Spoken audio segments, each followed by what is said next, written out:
same breath, the Judicial Service Commission has set in motion the process to find the next Chief Justice and President of the Supreme Court of Kenya. KTN's associate editor Noah Otieno now takes us through the legal process that could see a new Chief Justice in office by October this year. The Judicial Service Commission has kicked off the process of replacing the Chief Justice of Kenya. The legal process of finding the next Chief Justice is guided by Article 166 of the Constitution of Kenya, which states that the Chief Justice shall be nominated by the Judicial Service Commission and appointed by the President if approved by the National Assembly. This clause was put in to ensure neither arm of government can directly choose the head of the judiciary, but it did not prevent the Executive and the National Assembly from trying to give the President room to maneuver.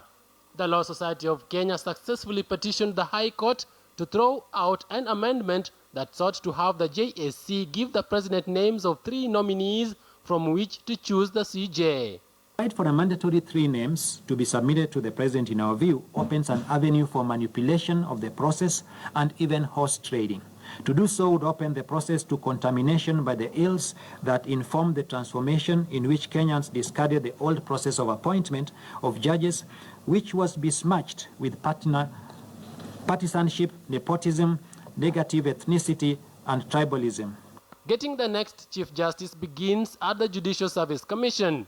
The JSC has advertised the position, and the applicants for the CJ's post must either have at least 15 years experience as a Superior Court judge or at least 15 years experience as a distinguished academic, judicial officer, legal practitioner, or such experience in other relevant legal field.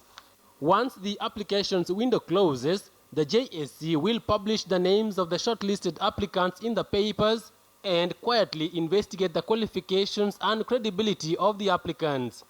The interviews will be conducted in public.